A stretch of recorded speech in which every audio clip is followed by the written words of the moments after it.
So today we will study about the immunoglobulins. So let us see about the immunoglobulins. So what are immunoglobulins? Immunoglobulins are basically are glycoproteins.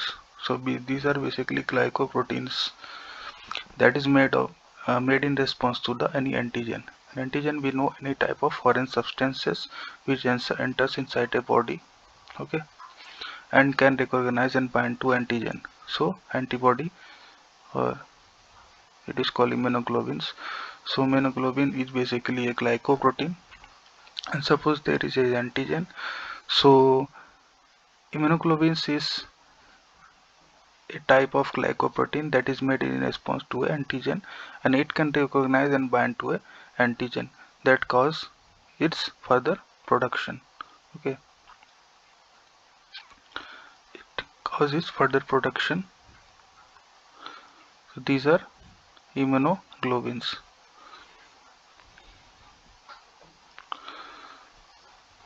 So what are immunoglobulins? These are basically the gamma globulins. Okay, these are the gamma globulins, and these are mainly synthesized by the plasma cells. And what are plasma cells? Plasma cells are B cells. So B cells are mainly divided into two parts, that is, one is memory cell, another is plasma cell.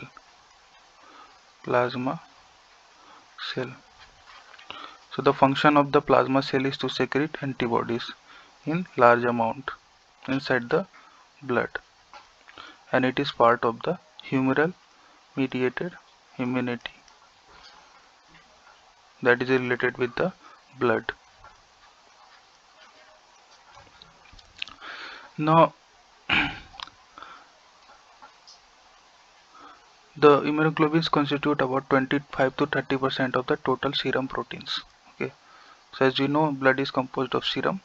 So immunoglobulins consist about 25 to 30% of the total serum proteins. Antibodies are present in serum and tissue fluids and mucosal surfaces. Okay, so all the antibodies are immunoglobulins, as we have already seen, but all the immunoglobulins may not be antibodies. Okay, so all the antibodies are immunoglobulins, but all the immunoglobulins may not be antibodies, because in order to become the antibodies, they must have the certain properties.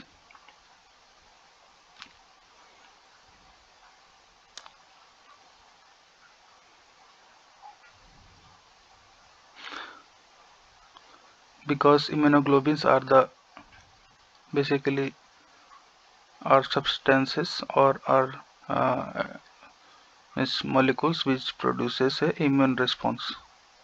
So in order to become a immunoglobulin, it must have a certain property, and we will discuss this property in detail. So now let us see the basic structure of the immunoglobulins or antibodies.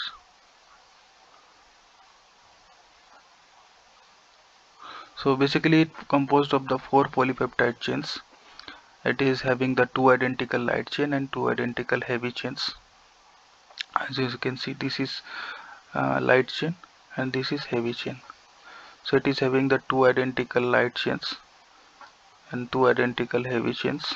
Okay, these two are basically identical almost, and this is also identical, and these are linked by the disulfide bonds. As we can see in the figure, these are linked by the disulfide bonds.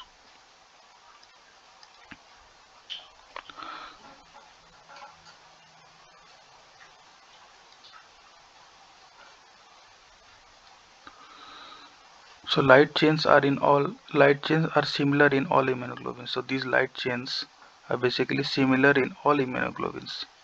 These light chains are similar in all immunoglobulins, and the 2 heavy chains, these basically 2 heavy chains varies. 2 heavy chains occur in mainly two varieties, and these are kappa and lambda. Kappa and lambda. Okay, we can write in short like this: kappa and lambda. So light and heavy chains are subdivided into variable and constant region. Again, these light and heavy chains are divided into variable and constant regions, and each heavy and light chain contains amino terminal in the variable and regions of the carboxylic terminal. Okay, so each heavy and light chain contains the amino terminal in variable region. So, and this is constant terminal. Okay, in constant terminal it contains the carboxylic terminal, and in variable region it contains the amino terminal. Okay,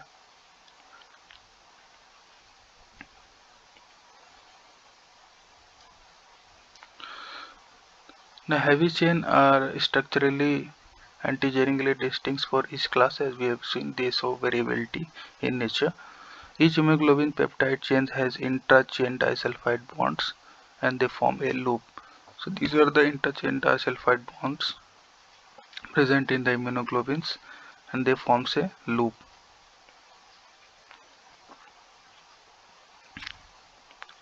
Each loop is compactly folded to form globular structure. So these loops are compactly folded to form globular structure. These are mainly to form globular structure.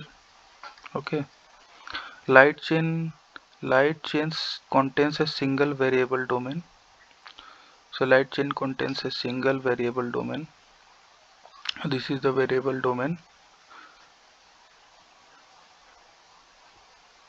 and a single constant domain. Okay, so this is the constant domain. Similarly, here will be also the variable domain and constant domain, and we can call it CH1 and VH. Okay, so this contains a single variable domain and constant domain, both the arms of the light chain.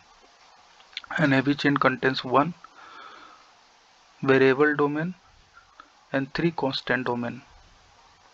As you can see in the figure, it has one variable domain and three constant domain. Okay,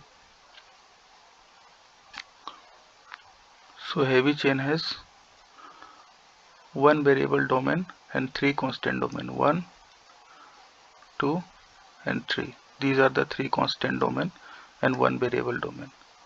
These are the three constant domain and one variable domain. And sorry, I was mistaken in case of the light chain. So light chain variable domain is here and one constant domain is here. So we can overall we can say that the light chain contains one variable domain and one constant domain. The heavy chain contains one variable domain and three constant domain. And in for the just for the analogy, we write like this: that is constant region 1, that is CH1, constant region 2, that is CH2, and constant region 3, that is CH3 for the heavy chain, and VH for the light chain of the constant region of the heavy chain. And for the light chain we write like this: VL and CL, and here L indicates the light chain. Okay, so what is hinge region? The hinge region is a segment in the heavy chain between CH1 and CH2. So this is CH1 and this is CH2, and this is the hinge region. The hinge region is a region between the CH1 and CH2. Basically it provides a type of flexibility to the immunoglobulins. Now I'll see about the digestion with proteolytic enzymes. So papain enzyme peptides found in the hinge region are broken, and it produces three fragments. Two identical fragments are called the FAB fragments, that is antigen binding, that is having the antigen binding activity. Another fragment is called the FC fragment, that is fraction, and that is easily crystallizable.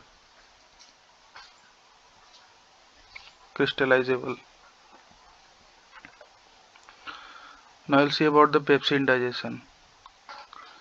So by digesting with the pepsin, it produces single fragment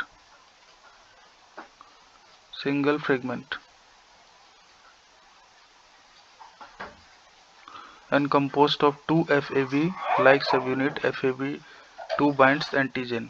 Okay, FC fragment is not recovered and digested into small numerous peptides. Okay, so by digestion with the pepsin, we only recover the FAB fragment that binds with the antigen. It is written as FAB2, and we do not recover the light fragments. FAB fragment is recovered, and we do not recover the other fragment, that is FC fragment, and that is digested into small numeral peptides, and it cannot be recovered. So these are the two experiments which are conducted on the immunoglobulins, and these are also important for the competitive point of view. Sometimes they used to ask what will be the result of the pepsin digestion, what will be the result of the digestion with proteolytic enzyme of pepin. So what type of fragments are recovered. So these things must be kept in mind, whether it is for the GATE exam or any JRF exam. So let us now see the classification of the immunoglobulins or antibodies. The immunoglobulins are basically based on the structure and antigenic nature of the H chain, heavy chain. So immunoglobulins are classified into 5 classes. So basically immunoglobulins are classified based on their heavy chain, because the light chains are not variable, so they are based on the classification based on their heavy chain. So heavy chain varies, and they give different types of immunoglobulins. Like in case of IgG, they gives gamma type of immunoglobulin, gamma type of heavy chain. In case of IgA, they have alpha type of heavy chain. In case of IgM, they have mu type of heavy chain. In case of IgD, they have delta type of heavy chain. In case of IgE, they have epsilon type of heavy chain. So they mainly vary in accordance with their heavy chain. As we know, the heavy chains are this portion, and this is having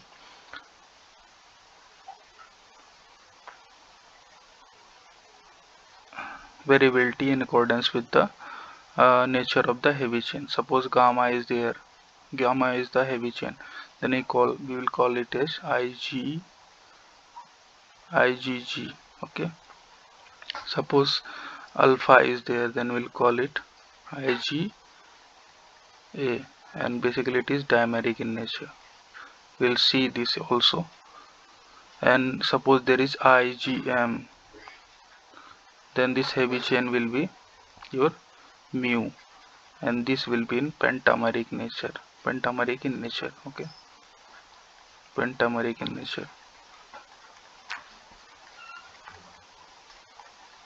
5, okay. And IgE, this will be in containing the epsilon heavy chain, okay. So let us see now in detail about the IgG antibody and different type of antibody structure in detail. So IgG antibodies are most abundant in class, okay. So most abundant in the serum.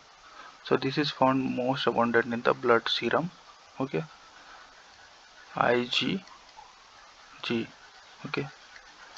It constitutes about 80% of the immunoglobulins. So basically it is present in the blood, plasma and tissue fluids. It contains less carbohydrate than other immunoglobulins. It has a life of 23 days. And the longest of all immunoglobulin isotypes. So this is the structure of the IgG antibody. It is similar in nature to the basic structure as we have seen already. Basic structure of the immunoglobulin, it contains one variable region and 3 constant region in case of the heavy chain, and it is having only two regions, that is variable region and constant region in the light chain, and in between the constant region it contains a hinge that it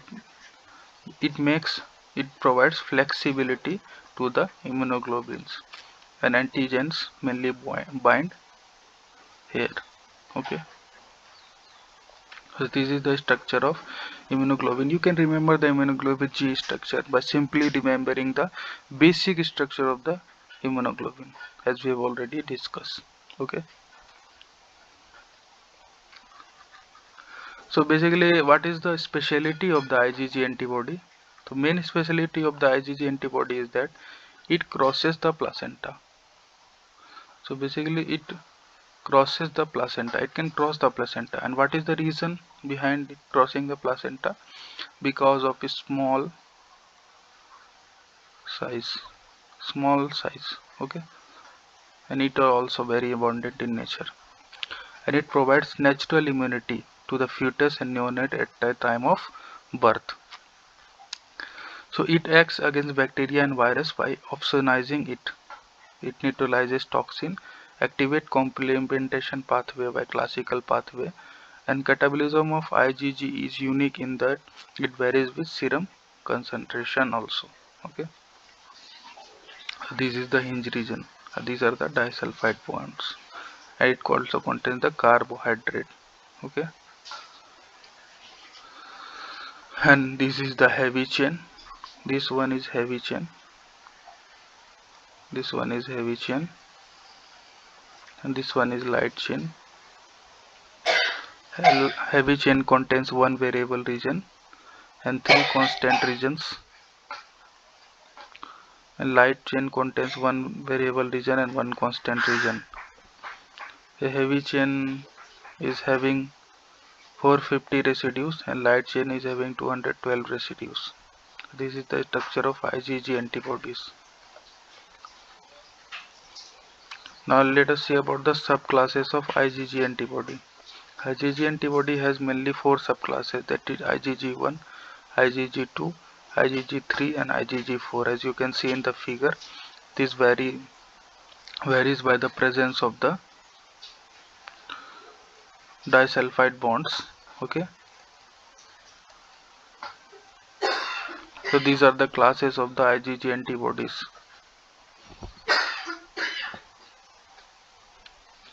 Now let us see about the biological function of subclasses. So IgG1, IgG3, IgG4 mainly crosses the placenta and protects the fetus. Ig3 activates the complement system.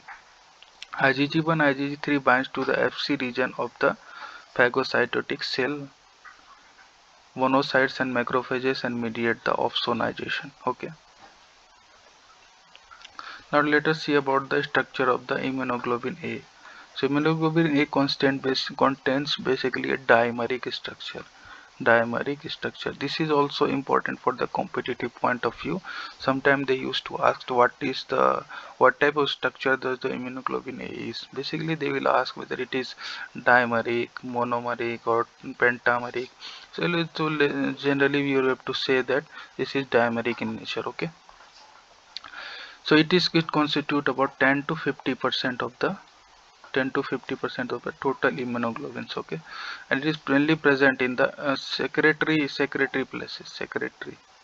Secretions are very present, so like present in milk, saliva, tears, mucus of the respiratory tract, digestive tract, uh, gen genitorial tract. Okay, so simply you can remember like that is, suppose this secretion is present in any part of the body, then you'll say what type of antibody is generally found in there, and we can say it will be IgA antibody. And what is the nature? It is mainly dimeric in nature. The basic structure remains the same, but it is joined with the help of the chain, and that is its secretory component. Okay, so in serum it exists as monomer. So here is the twist comes, it exists as mainly monomers, In external secretions exist as dimeric secretory immunoglobulins, and later in the secretion it exists as dimeric. It has a J chain and secretory piece. So this is the J chain, and it is secretory component, that is secretory piece, and it is having the half-life of 6 to 8 days. Okay. Now we'll see about the formation of the IgA antibody, and this is a beautiful diagram where we can see it clearly. So first of all, we'll see that dimeric IgA binds to the receptor on the surface of the epithelial cell, endocyst. Okay, so this binds on the surface of the endothelial cell, which are endocyst. Okay, and transported across the cell to the luminal surface. This is the luminal surface of the intestine. Okay, sorry, this is the luminal surface of the epithelial cell. Okay, after reaching the surface, the poly Ig is cleaved. After reaching the surface, the poly Ig is cleaved. The portion of the receptor that remain attached to the IgA dimer secretory component. Okay, secretory piece protect IgA from digestive enzymes and denature bacteria proteases. Okay, so this is what happens.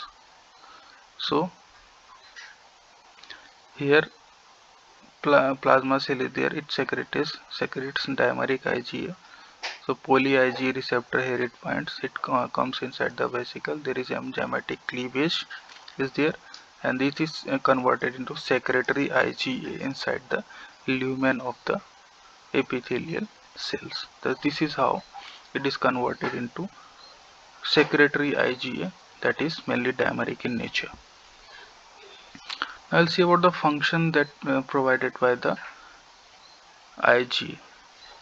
It mainly provides the local immunity, and secretory IgA bind to the surface antigen of microorganism and prevents its attachment and invasion to mucosal surface and respiratory and digestive tract. Secretory IgA is important line of defense against the Vibrio cholera, Neisseria gonorrhoeae, influenza virus, and poliovirus. Secretory IgA present in the breast milk also. So during the initial days of the neonatal breastfeeding, that is in about 6 months, it is high in secretion of the IgA antibody.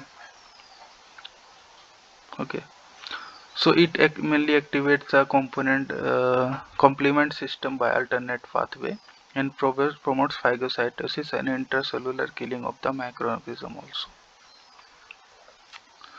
Now we'll see about the immunoglobulin M. So immunoglobulin M is basically consists of the pentameric in nature, 1, 2, 3, 4, and 5, and these are joined together with the help of the J chain. Okay, basic structure remains the same. The heavy chain contains the one variable region and three constant regions, and the light chain contains one variable and one constant region, and these are joined together. The main difference between the IgA antibody and IgM antibody is that it is highly permeable. So it is highly permeable and it can cross the placenta, but IgM is not having that much capability of permeation. But the difference is that IgA antibody can recognize only few antigens. Okay, an IgM antibody, as you can see, there are numerous sites, so it is having the high capacity of recognition. Okay, so this is the advantage of the IgM over IgA, and IgA is having its own unique advantage that it can permeate a placenta also. Because of its small size, it is IgG antibody, small size, and it is monomeric in nature. Okay, and it also found in very abundant amount. So it accounts for 5 to 10% of the total serum proteins. So basically it is a polymer of 5 monomeric units, that is called pentamer. These are held together with the help of the J chain, as we have already seen in the diagram. It is having the molecular weight of 9 lakh to 10 lakh millionaire molecule, okay, and it is having the half-life of 5 days.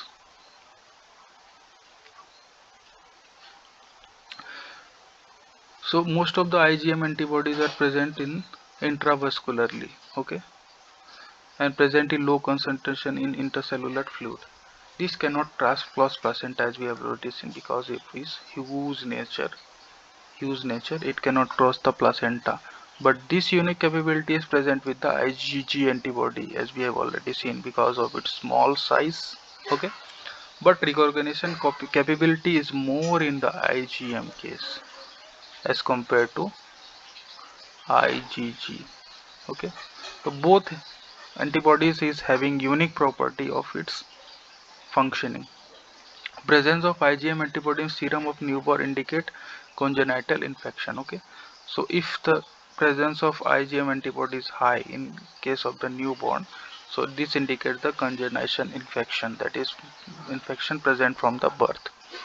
So earliest immunoglobulin to be synthesized by fetus is near about 20 weeks. First immunoglobulin to be produced in primary response to the antigen is IgM. So suppose there is infection, and the first antibody which will be secreted is IgM, okay. So IgM is secreted, then you can say that there is an infection. So these are relatively short-lived, and it demonstration in the serum indicates recent infections, okay, as we have already seen. So monoic IgM appears on the surface of unstimulated B lymphocytes and act as receptor for antigens, okay. So these are the function of the bacteria. So this is highly capable of agglutination to bacteria because of its pentameric in nature, and it activates the complement by the classical pathway. It also causes the opsonization and immune hemolysis, and believed to be responsible protect against blood invasion by the microorganisms also. So let us now see about the IgE antibody, and this IgE antibody is also important. Why? We will see. So these Ig antibodies mainly secreted in case of the hypersensitivity or allergic reaction. Okay. The structure is similar to IgG as we have already seen. IgG is very small in size, it can cross the placenta, and its structure is similar to IgG antibody. Its molecular weight is 1,90,000 and half-life is 2 days, and heat level that is inactivated at 56 degrees Celsius. A normal serum concentration is 0.3 microgram per ml, mostly present in extracellularly, and it does not cross the placenta. Okay, this is important, to not cross placenta. That capability is only present with the IgG. Okay.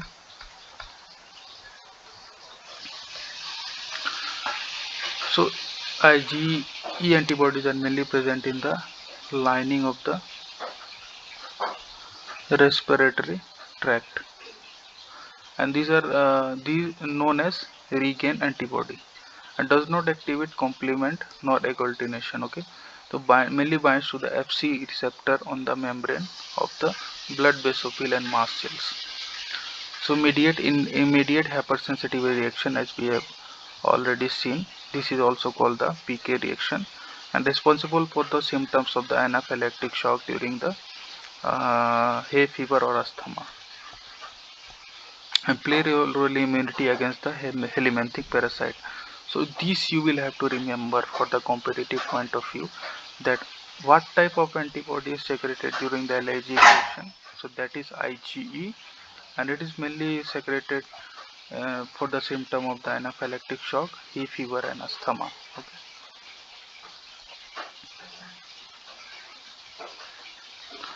So this is how the Ig antibody functions. So Ig antibody binds to the Fc receptor on the membrane of blood basophil and tissue mast cell. Okay. So this is the IgE receptor and this is the Fc receptor. So this Ig receptor binds with the Fc receptor of the mast cell or basophil cell, when Ig molecules on the surface of these cells are cross-linked by binding of the same antigen cell. Okay, these cross links by binding with the same antigen cells,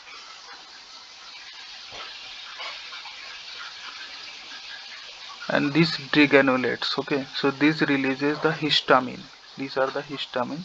This releases histamine and pharmacological mediators of anaphylaxis from the cell. The physiological role of the Ig appears to be protection against the pathogen by the mast cell degranulation and release of the inflammatory mediators. So this point is very important, very important. Okay, so mainly degranulation, release of the granule contents take place after interaction with the same type of antigen, forming the cross link by the Ig antibody when it interacts with the Fc receptor of the mast cell or the basophil cells. Okay, so this mainly regulates the PK reaction, that is Pransky's and Kuster reaction. The presence of serum component responsible for allergic reaction was demonstrated by the Pransky and Kuster in the 1921. Kushner was suffering for the atopic hypersensitivity to certain species of fish. Kushner's serum was injected intracutaneously into the Pransky. After 24 hours, small quantity of cooked fish antigen was injected at the same time. A wheel and flare reaction occurred within minutes. So let us see about the IgD antibody. IgD antibody structure is similar to IgG, and its serum concentration is 30 microgram per ml. It constitutes about the 0.2% of the total immunoglobulin. Its half-life is 3 days. IgG together with IgM is membrane bound and immunoglobulin on the unstimulated B cell. Okay, suppose this is a B cell and it is unstimulated, so IgD and IgM are together bound in its surface. Okay, so it is unstimulated B cell and it acts as a receptor, act as a recognition receptor for the antigen. So this is IgD and this is IgM and this is B cell. Okay, now let us see about the distinct features of the each antibody. We'll compare it, and this chart is very important. So structure of IgG, sorry, it is monomeric in nature. Structure, first I will see about the structure. Monomeric in nature. IgA is mainly monomeric in serum and dimeric in the secretion. IgM is pentameric in nature. IgD is monomeric in nature, and IgE is monomeric in nature. Heavy chain and CH domain. It contains gamma 3, alpha 3, mu 4, delta 3 and epsilon 4. Okay, serum concentration is 12. This is milligram per ml, microgram per ml, and this is 2. This is 1.2, 0.303 and 0.0004. So mainly the serum concentration is like this: GAMDE. So you can remember like this: serum concentration, response to concentration, GAMDE, GAMDE, and present on the membrane of mature B cell. So none is present except IgD. Okay, so intravascular distribution is 45, 42 in percentage, 80, 75 and 50. Which can cross placenta? As we have seen, IgG can cross placenta. None other than IgG can cross placenta. Which is present in milk? So mainly the IgA is present in milk. Okay, that is also important. Selective secretion by seromucous gland. It is done by the IgA. Selective secretion by the uh, seromucous. Okay, mucous glands, mainly mucous secretions where it is present, IgA is present. Okay, none other than IgA can be present. Activation of complementation system by the IgG antibody. Okay, binds to the Fc receptor of the phagocytes, that is IgG antibody. So includes mast cell mediated degranulation, that is done by the IgE antibody that is involved in the allergic reactions. Okay, that is involved in the allergic reactions. Okay, allergic reactions. Okay, so what are the take home messages? These are the take home messages. Role of different immunoglobulins. So IgG protects the body fluids, IgA protect the body surfaces, mainly secreted on the mucosal parts, IgM protects the bloodstream, and IgE mediates the type 1 hypersensitivity reaction. This is very important. They often ask this in the competitive exams, and IgD role is unknown in nature. Okay, so thank you.